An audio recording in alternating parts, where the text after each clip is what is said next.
Hiç düşündünüz mü? Cinsellik yalnızca bedenin bir ihtiyacı mı? Yoksa evrensel bilincin kapısını aralayabilecek saklı bir güç mü? Binlerce yıldır mistik öğretiler bir sırrı fısıldıyor. İçimizde uyuyan bir enerji var. Bu enerji doğru kullanıldığında yalnızca arzularımızı değil, bilincimizi de dönüştürebilir. İşte bu saklı enerjinin adı Kundalini.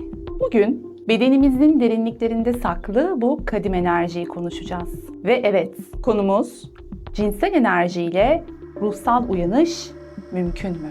Eğer hayatınızda daha derin bir anlam arıyorsanız, eğer içinizde bir yerlerde daha fazlası olmalı hissi varsa bu video tam size göre. Çünkü burada konuşacaklarımız size sadece bilgi vermeyecek. Belki de yıllardır içten içe hissettiğiniz ancak adını koyamadığınız o çağrıyı anlamanızı sağlayacak. Cinsel enerjiyle aydınlanmak mümkün mü? Kundalini denen bu mistik güç gerçekten var mı? Binlerce yıldır gizlenen bir sırrı bugün birlikte açığa çıkarıyoruz. Bu videoyu izledikten sonra bedeninize, zihninize ve enerjinize bakış açınız değişecek. Hazırsanız başlayalım. Like and subscribe.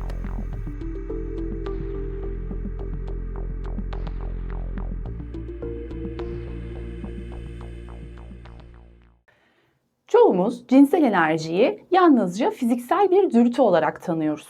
Haz, üreme ya da duygusal bağ. Peki ya bundan daha fazlasıysa? Kadim uygarlıklar bu enerjiyi sıradan bir dürtü değil, ilahi bir yaşam gücü olarak görüyordu. Onlar bu enerjiyi Shakti yani yaratıcı tanrısal güç olarak adlandırdı. Tantra öğretilerine göre cinsel enerji doğanın içimizdeki yansımasıdır. Tüm evrenin yaratım gücü bizim bedenimizde saklıdır. İşte bu yüzden cinsel enerji yalnızca haz için değil, bilinç dönüşümü ve ruhsal uyanış için de kullanılabilir. Şöyle düşünün, bir tohumun içindeki potansiyel gibi cinsel enerji de içimizde bir tohum olarak durur. Onu bilinçsizce harcadığımızda yalnızca fiziksel tatmin yaşarız. Ancak onu doğru yönlendirdiğimizde işte o zaman bu enerji Kundalini adı verilen uykudaki ruhsal gücü uyandırabilir. Ve bu güç uyandığında hayatımızda köklü değişimler başlar. Bu enerji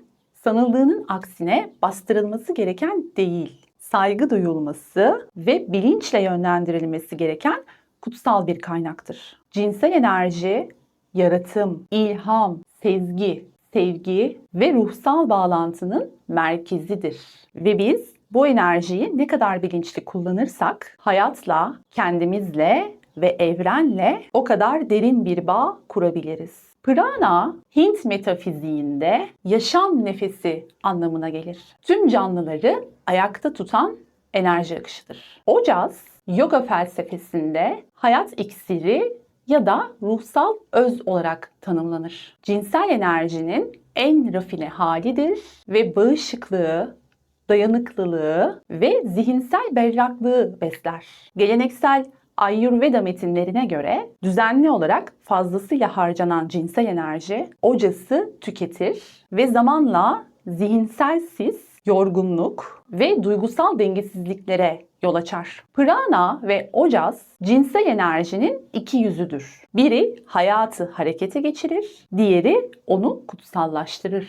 Tao'da cinsel enerji Jing yani hayat tohumu olarak görülür. Usta rahiplerin arayışında Jing'i dönüştürüp Chi'ye, Chi'yi de Shen yani ruhsal bilince çevirmek bir ömür çalışmasıdır. Wudang Dağı'nın keşişleri yalnızca nefes ve düşünceyle Jing'i beyin sapına kanalize edip uzun süre zihin dalgalanmalarını yok edebildiklerini yazar. Tantra'nın anahtarı Svadhisthana çakradır. Svadhisthana, omurganın birkaç santim üstünde sakral bölgedeki enerji deposudur. Burada biriken enerji bilinçsizce harcandığında boşalmış bir bomba imajı yaratır. Tantra ritüelinde Utpattikrama yani yaratma ritüeli bilinçli nefes ve mantra tekrarlarıyla bu enerjiyi kalp çakrasına yani Anahata'ya taşır. Mısır mistisizminde Ka bedenin enerjisi, ba ise kişiliğin ruhsal yansımasıdır. Papirüslerde cinsel birleşme sırasında açığa çıkan Ka enerjisinin kutsal göğe yükseldiği ve ruhun doruğa ulaştığına dair gizli betimlemeler bulunur. Epifiz bezi yani pineal gland, üçüncü gözle ilişkilendirilen bölgedir. Bazı nörobilimciler güçlü orgazm ve meditasyon anlarında burada serotonin ve DMT salgısının arttığını söyler. 2024 yılında Henley Üniversitesi'nde yapılan bir çalışmada hafif kundalini deneyimi yaşayan gönüllülerde epifizde kısa süreli ışık hüzmesi benzeri elektriksel dalgalanmalar tespit edildi. Modern çağdaki stres, yanlış beslenme ve uyku düzeni bozuklukları sakral çakrada blokaj oluşturur. Bu da cinsel enerjinin dönüştürülememesine yol açar. Basit bir günlük rutinde yapılacak 5 dakikalık bir nefes çalışması enerji akışını yeniden canlandırabilir. Peki bu enerji nasıl yönlendirilir? Kundalini nasıl uyanır? Kundalini Sanskritçe kıvrılmış anlamına gelir. Çünkü bu enerji bedenimizin en alt çakrası olan kök çakra yani Muladhara bölgesinde uyuyan bir yılan gibi kıvrılmış halde durur. Peki bu enerji ne işe yarar? Kundalini aslında yaşam gücünün saf halidir. Bedenimizdeki çakralar boyunca yükselerek zihinsel, duygusal ve ruhsal aydınlanmayı başlatır. Eski Hint öğretilerine göre Kundalini uyandığında içsel sezgiler güçlenir, bilinç seviyemiz genişler, evrenle olan bağımız derinleşir ve ruhsal aydınlanma başlar. Ancak bu öyle rastgele gerçekleşen bir süreç değildir. Kundalini enerjisi disiplinli bir zihinsel hazırlık, bedensel temizlik ve en önemlisi de cinsel enerjinin dönüştürülmesiyle uyanır. Yani sadece meditasyon yaparak değil, aynı zamanda cinsel enerjiyi bastırmadan bu uyanışı tetikleyebiliriz. Kundalini yükselmeye başladığında 7 çakrayı bir bir geçer ve her çakrada bizi bir sınavdan geçirir. Kök çakrada korkularla yüzleşiriz. Sakral çakrada arzularımızla, solar plexus'ta özgüvenle, kalp çakrasında affetmeyi öğreniriz. Boğaz çakrasında hakikati konuşmayı, alın çakrasında sezgiyi, taç çakrada ise bir olduğumuzu. Yani kundalini yalnızca bir enerji değil, içsel bir yolculuktur. Onun uyanışı dış dünyaya karşı değil, kendi içimizdeki karanlıkla yüzleşmeye yöneliktir. Ve işin sırrı şurada yatıyor. Bu enerji cinsel güçle doğrudan bağlantılı. Cinsel enerjiyi bastırmak değil, bilinçle dönüştürmek Kundalini'nin anahtarıdır. Çünkü bu enerji zaten içimizde. Sadece uyanmak için hazır olmamızı bekliyor. Peki cinsel enerjiyle Kundalini'yi nasıl besleriz? Hangi pratikler gerçekten işe yarar? Kundalini enerjisini uyandırmak için öncelikle bilinçli bir yaşam tarzı gerekir. Ama özellikle cinsel enerjiyle bu süreci beslemek istiyorsak bazı özel teknikleri uygulamamız gerekir. İşte bu yolculukta size rehberlik edecek bazı pratik yöntemler. 1. Enerjiyi tutmayı öğrenmek. Sakral dönüşüm. İlk adım cinsel enerjiyi harcamadan içinde tutmak ve yukarı taşımak. Bu bastırmak anlamına gelmez. Aksine enerjiye saygı duymak ve onu bilinçli şekilde yönlendirmek demektir. Erkekler için bu semen retention yani boşalmayı geciktirme çalışmaları olabilir. Kadınlar için ise orgazm enerjisini kalp ve zihin bölgelerine taşıma teknikleri öne çıkar. Bu şekilde enerji alt çakralarda sıkışmak yerine üst çakralara doğru yönlenmeye başlar. 2.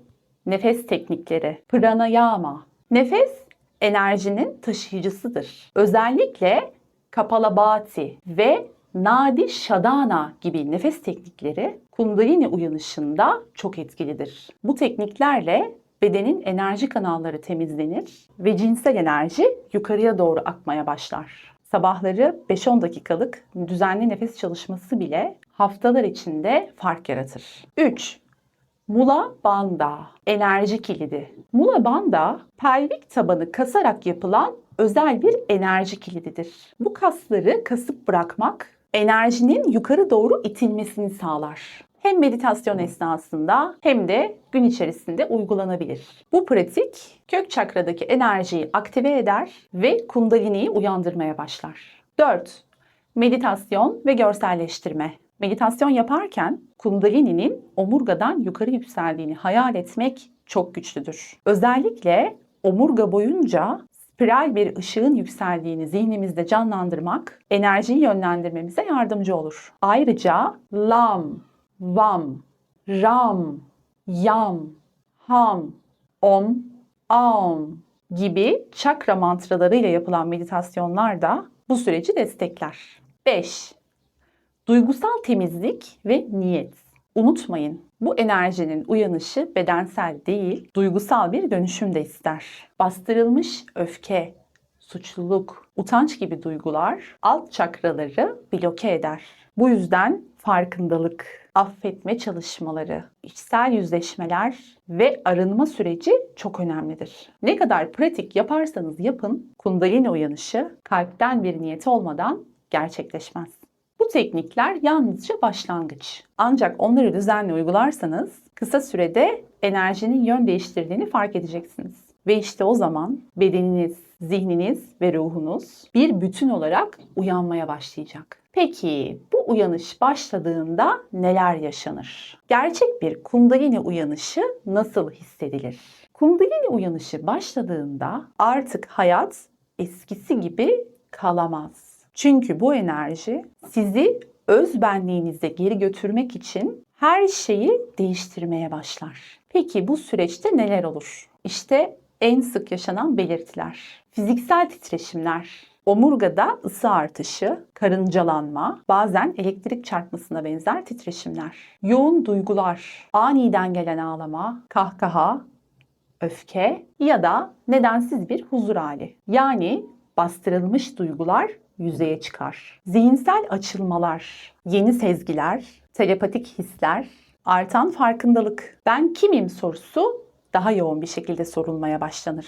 Lucid rüyalar ve vizyonlar. Özellikle rüya aleminde semboller, rehber figürler, geçmiş yaşantılar veya ışık varlıklarıyla karşılaşmalar. Enerji girdapları. Çakralarda dönen, yükselen ya da sıkışan enerji hissi. Bu özellikle meditasyon sırasında belirginleşir. Evrene ve tüm varlıklara bağlılık hissi. Artık yalnızca bedenden ibaret olmadığını fark etmek. Ben ile her şey arasındaki perdenin kalkması. Ancak dikkat! Kundalini uyanışı her zaman ışık ve huzur demek değildir. Bilinçsizce yapılan çalışmalar bazı riskleri de beraberinde getirir. İşte bu yüzden bu sürece hazırlanmak çok önemlidir. Peki kundalini uyanışının tehlikeleri nelerdir? Psikolojik sarsılmalar. Eğer zihin bu enerjiye hazır değilse kişi gerçeklikten kopma, korku nöbetleri veya panik ataklar yaşayabilir. Fiziksel rahatsızlıklar. Enerji bedeninize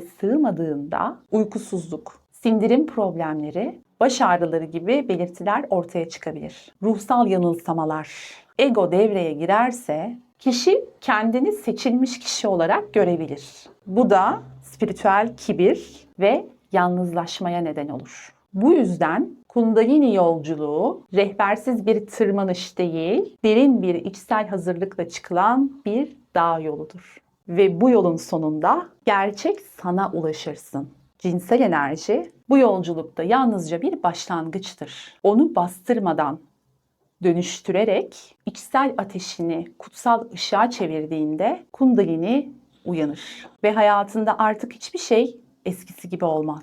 Tüm bu süreçleri hikayeleştirerek kaleme aldığım Kundalini Uyanışı ve Ruhsal Dönüşüm konulu, psikolojik gerilim ve spiritüel dönüşüm temalı Vaha'ya Uyanış isimli romanım bundan böyle Sibel Özgür YouTube kanalında sizlerle. Bu hikayeyi kendim yazdım ve sizler için kendim seslendiriyorum. Romanın bölümlerini kanalımdaki Vaha'ya Uyanış isimli oynatma listesinde bulabilirsiniz. Ayrıca linkini de yukarıya bırakıyorum. Tıklayarak oradan da ulaşabilirsiniz. Bu sıra dışı hikayede kendi uyanış yolculuğunuzla ilgili anlamlandıramadığınız pek çok sorunun cevabını bulacaksınız. Neyi neden yaşadığınızı anlayacak ve artık bambaşka bir siz olacaksınız.